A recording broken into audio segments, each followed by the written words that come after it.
Basically आपके blood में कॉक्सीडायोसिस आ जाएगी और आपके ब्लड में खूनी पेशिश आएगी। खूनी पेशिश से मुराद है कि जो वो बीट करेंगे उसमें ब्लड आएगा। तो इसको बड़ी ख़तरनाक सी हमारी खूनी पेशिश बोलते हैं इसको इस्लाम, उसमें इंसानों में भी, मुर्गियों में भी, और इंटरसेंट का इन्फेक्शन होता है बेसिकली।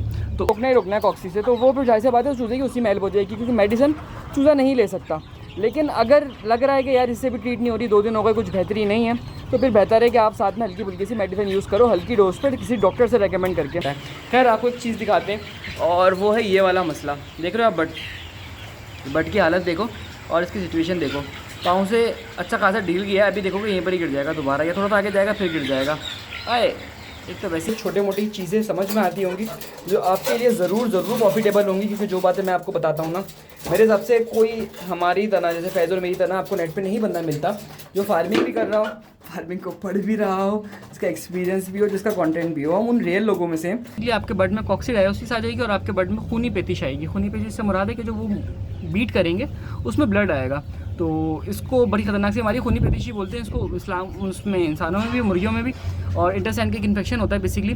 तो उससे ये बड़ी ख़तरनाक हो जाती है। तो ब्लड की इम्यूनिटी जो है ना वो बुरी तरीके से कॉम्प्रोमाइज़ होती है।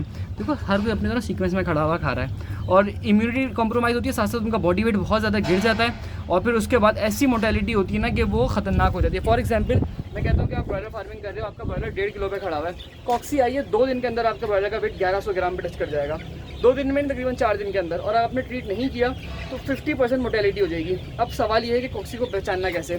कॉक्सी को पहचानना ये है कि सबसे पहले आपने एक काम करने से, आपके पास फीड के थैले ना और वाइट कलर के, तो आप उसमें फीड के थैले तरह ऊंचाई पे किसी पत्थर उत्तर पे रख के उसको फैला दो कि बर्ड उस पर बीट करे तो आपको अलग से पता लगे कि वाइट कलर है। दूसरा, नॉर्मल वाइट कलर से थोड़ी सी डिफरेंट हो, ऐसा ना हो कि कंप्लीट वाइट भी ना हो, थोड़ी सी यानी कि क्या कहते हैं नॉर्मल, सॉरी कंप्लीट रेड ना हो। अगर हल्का फुल्का कलर में डिफरेंस हो तो खैर है, लेकिन जो ब्लड होता है ना उसकी अलग नेचर होती है, बीट की और ब्लड में फ़र्क होता है। तो आपने इस तरह नोट करना है। उसके अलावा एक नॉर्मल टाइम से गंदी सी स्मेल आएगी। जैसे मैं आपको बताऊं कि कैसी स्मेल होती है, दबी सी, जो ना एक अलग ब्लड की गंदी स्मेल होती है, जैसे कि जो मुर्गी वालों के पास आती है, एक गंदी किस्म की स्मेल, जहाँ पे मुर्गी स्लॉटर होती है। तो आपने उससे भी आपको अंदाज़ा हो जाएगा कि भाई ये कॉक्सी के सिम्टम्स हैं। जो बदबू आ रही है ना, ये नॉर्मल बदबू नहीं है, क्योंकि नॉर्मली जो लोग काम करते हैं उनको पता होता है कि भाई जानवरों के पास बदबू आती है, भले वो रैबिट हो, बकरियाँ हों, भैंसे हों, कुत्ते हों, बिल्लियाँ हों, जो भी हैं उनके पास एक बदबू होती है, उनकी अलग, अल्लाह ने सब में अलग स्मेल रखी है, इंसानों से एक अलग स्मेल आती है। तो फिर वो स्मेल और उस स्मेल में आपको डिफरेंस पता लग जाएगा, तो आप उसको ट्रीट कर सकते हो। तो अब बात कर लेते हैं उसके ट्रीटमेंट की। तो फिर ट्रीटमेंट से पहले काम करते हैं ना, सारी चीज़ें एक मिनट में कैसे बताएंगे आपको। पहले चलते हैं मुर्गियों को दाना पानी करते हैं, उसके बाद आपको आगे की अपडेट देंगे। मौसम देख रहे हो, उफ क्या खूबसूरत मौसम हो रहा है भाई, बहुत खूबसूरत मौसम हो रहा है। चले भाई दाना पानी करके फिर आपको आगे की अपडेट देते हैं। वह करना था, मैंने आपको शायद वीडियो के शुरू में बताया हो, लेकिन अब जो ना वो डिले कर दिया। उसकी वजह सारी है कि यार बारिश हो रही है, बारिश में चूज़ा डिलीवर करना एक अजाब तरीन काम है। खुदा ना करे चूज़ा कहीं रास्ते में रुक गया ना, तो चूज़ा जो है ना यूँ मरता है, यूँ जिसे कहते हैं ना, बिल्कुल हाथ आप समझ लो ऐसा है कि बस जाने वाला है। तो उसके लिए भाई बेहतर है बंदा उसको डिले कर दे, 1 आध दिन कोई फ़र्क नहीं पड़ता, ज़रा मौसम साफ़ हो जाए ना, क्योंकि मौसम बहुत ख़राब हो रहा है। मैं आपको ज़रा दिखाता हूँ कैसे, ये देख रहे हो आप, मौसम अच्छा खासा जिसे कहते हैं ना, वो अभी फुल बारिश वाला हो रहा है। तो अगर बारिश हो गई ना तो फिर सबके लिए मसला बनेगा। तो खैर एक काम करते हैं, जल्दी से इनको ना फीड डालते हैं और उसके बाद चलते हैं आगे की तरफ, सही है। बल्कि फिर आपको पहले मसला बताएंगे कि आपने उसको ट्रीट कैसे करना है। अच्छा भाई, आजकल जो फीड डल रही है ना इनको, वो तकरीबन 20 के जी करीब डल रही है। तो तकरीबन समझ लें कि एक बैग 2-2.5 दिन चलता है, कभी 2 दिन चल जाता है, कभी 2.5 दिन चलता है। मौसम पे डिपेंड करता है और पानी पे भी डिपेंड करता है। कभी कभी पानी नहीं होता ना इनके पास, तो फिर ऐसे पता है कम फीड खाते हैं, तो ये एक बड़ा मसला हो जाता है। खैर वो अच्छी चीज़ नहीं है, वो नुकसानदेह चीज़ है, इसलिए पानी 24 आवर होना चाहिए। यहाँ पर ये है कि गर्मी इतनी ज़्यादा हो रही है, तो अगर मैं इनको 25 kg फीड डालता हूँ तो तकरीबन 80 लीटर ये पानी पी जाते हैं। तो फिर वो ऐसे पता है ना, पानी अक्सर गायब भी हो जाता है। तो खैर जल्दी से ज़रा इनको फीड वाला काम निपटाते हैं, फिर आपको आगे की हल्की सी अपडेट देते हैं। फीड का आपको बता देते हैं कि क्या तरीकाकार है और किस तरीके से आप इस बीमारी से बच सकते हो। तो भाई अगर आपके चूज़े की एज हमारे वाले चूज़े की एज की जैसी है, तो फॉर एग्जांपल आपके चूज़े की एज तकरीबन 1.5 महीने, 2 महीने, 3 महीने, 4 महीने, 5 महीने, 6 महीने, जितनी भी है, इतनी ज़्यादा यानी कि महीने से ऊपर है या 20-25 दिन से ऊपर है, तो आप उसको डायरेक्ट कोई भी मेडिसिन कॉक्सीडायोसिस की मार्केट से ख़रीद के दे सकते हो। बहुत मुनासिब रेटों में मिल जाती है, बहुत सस्ती मिल जाती है और आराम से मिल जाती है। आप जाके उसको बोलो यार खूनी पेशिश हो गए, वो आपको दवाई निकाल के दे देगा, कोई मसले वाली बात नहीं है, ट्रीट हो जाता है अगर अर्ली टाइम पे उसको देख लिया जाए तो, ठीक है। और सही है, मुनासिब हो जाएगा ये। साथ में अगर क्या कहते हैं आपके बर्ड्स की एज अगर छोटी है, हफ्ते का चूज़ा है, 5 दिन का, 10 दिन का, तो फिर उसको आपने मेडिसिन हरगिज़ यूज़ नहीं करानी। 6-7 दिन के चूज़े को भी मैं आपको बता रहा हूँ हरगिज़ यूज़ नहीं करानी। उसका वजह क्या है, उसको आपने ज़ीरो की फीड देनी है। हम जो ज़ीरो की फीड बनाते हैं ना, इसके अंदर कॉक्सीडायोडेंट होते हैं, ठीक है ना। कॉक्सीडायोसिस रोकने के लिए मल्टीपल एंटीऑक्सीडेंट डलते हैं। अब एंटीऑक्सीडेंट क्या होते हैं बेसिकली, कि वो फीड में डलने ही डलने हैं कि चूज़े को रोकना ही रोकना है कॉक्सी से, तो वो फिर जाहिर सी बात है उस चूज़े की उसी में हेल्प हो जाएगी, क्योंकि मेडिसिन चूज़ा नहीं ले सकता। लेकिन अगर लग रहा है कि यार इससे भी ट्रीट नहीं हो रही, 2 दिन हो गए, कुछ बेहतरी नहीं है, तो फिर बेहतर है कि आप साथ में हल्की फुल्की सी मेडिसिन यूज़ करो, हल्की डोज पर किसी डॉक्टर से रेकमेंड करके। हो सके तो फिर आप मुझसे शेयर कर लें, हम आपको अपने एक्सपीरियंस से बता देंगे कि आपने किस तरीके से कैसी मेडिसिन यूज़ करनी है, तो आपके लिए वो अच्छा भी हो जाएगा, आपके लिए आसानी भी हो जाएगी। अदरवाइज़ जो है वो जाहिर सी बात है वो मेडिसिन उल्टा रिएक्शन कर जाएगी और आपके पास खुदा ना करे मोर्टेलिटी बढ़ जाए। अच्छा, ये बात मैं आपको क्यों बता रहा हूँ, अब हम बात कर लेते हैं तो इसके ऊपर। ज़रा मौसम देख रहे हो अब यार, बहुत खूबसूरत हो रहा है, तो हम बात कर लेते हैं कि बात मैं कर क्यों रहा हूँ कॉक्सी की। यार हर दफ़ा जो लोग पाल रहे हैं ना, उनके पास हर दफ़ा मसला आता है कि भाई कॉक्सी आ गई, अब क्या करें, हर दफ़ा जिसे कहते हैं। और एक दफ़ा हम लोग पाल रहे थे तो हमारे एक साथ एक बंदा होता था, उनका नाम नहीं लूँगा, हमारे एक पार्टनर हुआ करते थे, तो उनके भाई घर में पानी आ गया। आ जाता है कहीं से बंदे की, मैं ये नहीं कह रहा कि बंदे की अपनी गलती थी, कुछ भी हो जाता है यार, लाइफ स्टॉक का काम है, 10 चीज़ें जो हो जाती हैं। तो भाई उनके घर में पानी आ गया, थोड़ा बहुत पानी आने से ये हुआ चूज़ों की वो गीला हो गया, राइसेस गीला हो गया, राइसेस गीला हुआ तो एक दिन के बाद कॉक्सी आ गई। तो कॉक्सी आई तो फिर चूज़े की मोर्टेलिटी गई, तो 3500 में से ऑलमोस्ट जिसे कहते हैं 1200 के करीब चूज़ा इन स्टार्टिंग डेज़ में निकल गया। तो बड़ा मसला था, बड़ी ख़तरनाक बात थी। तो मैंने कहा आपको ज़रा बता दें किस तरीके से आप लोग बच सकते हैं और क्या चीज़ आप ट्रीट कर सकते हैं। और मैं खुद जो है ना, मैंने कॉक्सी को तकरीबन 4 से 5 दफ़ा फेस किया है। वजह बता देते हैं, ज़मीन का गीला होना, गंदगी, या फिर फीड के बर्तन गंदा होने, इस तरह के कोई ना कोई मसले हैं छोटे मोटे। और सबसे बड़ी बात जो होती है ना, कॉक्सी इन चीज़ों में कभी भी नहीं आती, केजेस में कॉक्सी कभी भी नहीं आती। केजेस का बहुत बड़ा ये फ़ायदा है, उसकी वजह मैं आपको बताऊँ, बीट पे पानी लगेगा तो फीड आएगी, कॉक्सी आएगी ना, तो चूज़े तो वैसे ही हमारे ऊपर हैं, बीट तो डायरेक्ट नीचे आती है। उसके बाद गंदी फीड खाएंगे तो कॉक्सी होगी ना, तो गंदी फीड कैसे खाएंगे, बिल्कुल साफ़ सुथरी फीड खाएंगे, फीड तो हमेशा फ्रेश मिलेगी। तो ये कुछ मोटिव। और उसके अलावा गीली फीड देने से भी उसके जो है लिवर में अलग अलग मसले आएंगे, टॉक्सिसिटी आएगी। अगर चाहते हो कि गीली फीड देने पे क्या मसले आते हैं उस पर हम बात करें तो इंशाल्लाह वो करेंगे कल की एपिसोड में। और ये भी बताएंगे भाई कुछ लोगों के पास मसले आते हैं, कुछ के पास नहीं आते, क्या वजह है और किस तरीके से आप लोग ट्रीट कर सकते हो। मुझे लग रहा है रात के लिए तो ना आज लाइट खुली रहने देना मुनासिब है, रात में बारिश हुई तो चूज़े कम से कम बारिश से बच जाएंगे। तो खैर चलते हैं ज़रा घर की तरफ, वहाँ पे चल के हाय हेलो लेते हैं, उसके बाद वीडियो को भी एंड करते हैं। अच्छा भाई, अपने गरीब खाने में आ गए हैं और क्या कहते हैं यार, गरीब खाना वाकई में गरीब खाना लगता है। देख रहे हो ना, जैसे गरीबों की बिल्डिंग्स नहीं होती बेचारों के, घर का कलर उखड़ा हुआ होता है, छत टूटी हुई होती है, बेचारा देना वैसे ही हमारा गरीब खाना लगता है। खैर आपको एक चीज़ दिखाते हैं और वो है ये वाला मसला। देख रहे हो आप, बट की हालत देखो और इसकी सिचुएशन देखो, पाँव से अच्छा खासा डील गया है, अभी देखो कि यहीं पर ही गिर जाएगा दोबारा, या थोड़ा सा आगे जाएगा फिर गिर जाएगा। आए एक तो वैसी बीमार है, ऊपर से ये जालिम मारते हैं ना, इसको बड़ा दिल दुखता है मेरा। तो खैर ये चूज़े जो है ना, इस तरह के चूज़े लोग मुझे भेजते हैं, यार चूज़ा सुस्त हो रहा है, क्या करूँ मैं इसका। तो मैं इसका सिंपल जवाब दूँ भाई, इसका आप कुछ भी नहीं कर सकते। इसको आप उठाओ, इसको अपने हाथ से दाना पानी कर दो, इसको कोई मेडिसिन नहीं दो।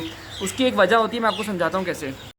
अच्छा, इससे क्या मुराद है, इससे मुराद ये है कि इसका आप कुछ भी नहीं कर सकते। आपको इसलिए कह रहा हूँ क्योंकि देखें, हर आपके जो फ्लॉक होते हैं ना, फॉर एग्जांपल सपोज करते हैं कि मेरे पास यहाँ पे 600 के करीब चिक्स अभी अवेलेबल है, मौजूद जो है ना, तकरीबन 600 की क्वांटिटी है एटलीस्ट। अब इस 600 की क्वांटिटी में सोचें कि आप लोग एक ऐसे घर में रहते हैं जिसमें 600 लोग हैं।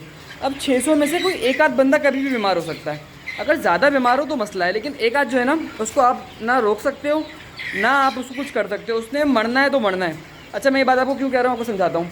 सपोज़ करते हैं कि जो 600 है ना, उसमें से किसी एक को हार्ट अटैक हो जाता है, जैसे कि हार्ट अटैक हो जाता है, खाना खाने का दिल नहीं करता, उपकाइयाँ लग जाती हैं, उल्टियाँ लग जाती हैं। अब हार्ट अटैक हो गया, ब्रेन हेमरेज हो गया, वो आपके अपने हाथ में नहीं है, वो एक हाथ नॉर्मली हो जाता है। अच्छा, इतनी लंबी जो तमहीद मैंने बांधी है ना, उसका रीज़न क्या था मैं आपको समझाता हूँ। उसका रीज़न ये है कि भाई लोग मुझे मैसेज करते हैं कि हमारा एक चूज़ा बीमार है, इसका मैं क्या करूँ। मैं जवाब देता हूँ कुछ ना करें, अपने हाल पे छोड़ दें।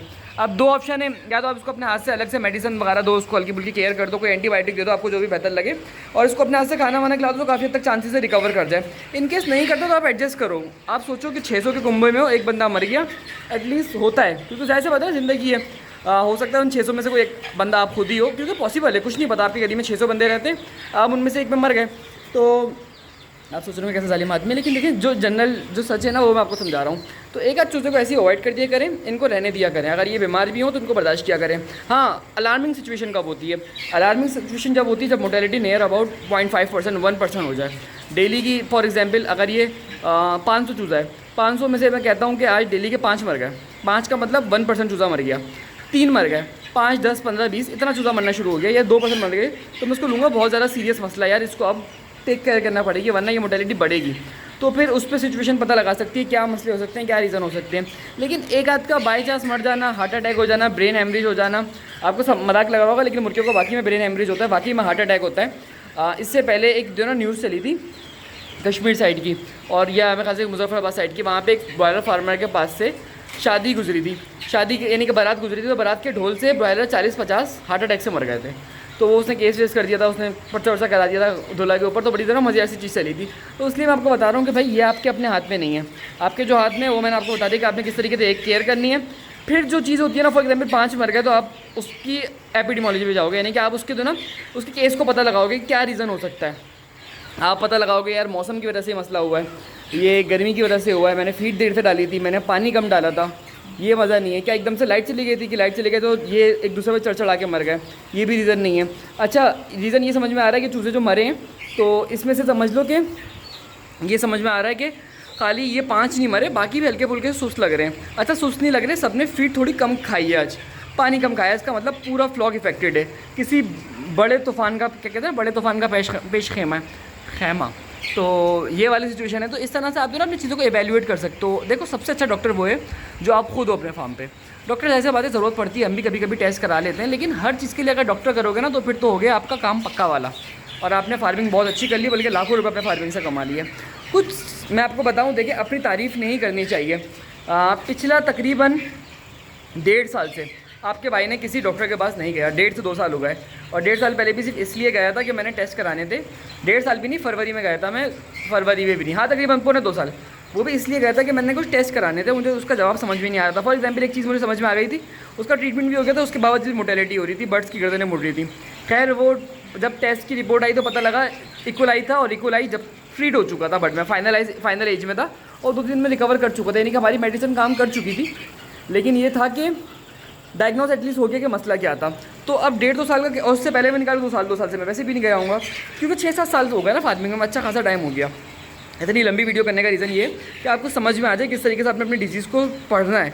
और मेरी डेली की बातें आपके लिए इसलिए हेल्पफुल होंगी कि जाहिर सी बात है ना, आप जो नए फार्मर हैं उनको ये बातें कोई नहीं सिखाएगा। ये एक फार्मर होता है, उसकी अपनी माइंड होता है। और मैं आपको ये बात इसलिए समझा रहा हूँ कि मैं अपने हाथ से काम कर रहा हूँ। अगर मेरे पास कोई लेबर होती तो जाहिर सी बात है मेरा एक्सपीरियंस बिल्कुल डिफरेंट होता ना, मेरे पास इतना टाइम होता कि मैं चीज़ों को डेली ऑब्जर्व करूँ, उनके डेली बिहेवियर को, ना ही मुझे कोई और चीज़ होती। खैर एक चीज़ आपको बताऊँ ना, बहुत ज़्यादा बातें हो जाएंगी। ये अगर आप चाहते हो कि इसके ऊपर मज़ीद डिटेल में जाऊँ मैं, तो आप मुझे कमेंट करके बता देना, कुछ मज़े ऐसी स्टोरीज़ आपको सुना देंगे, कुछ ऐसी चीज़ें बताएंगे जो पर्सनल एक्सपीरियंस पे थी। पर शर्त ये है कि अगर उस पर कुछ 15-20 के करीब कमेंट होए कि यार हाँ करो, तो फिर बनाएंगे। अदरवाइज़ 2 लोगों के लिए क्या बनानी, 5 मिनट की बात इतनी सी हो गई।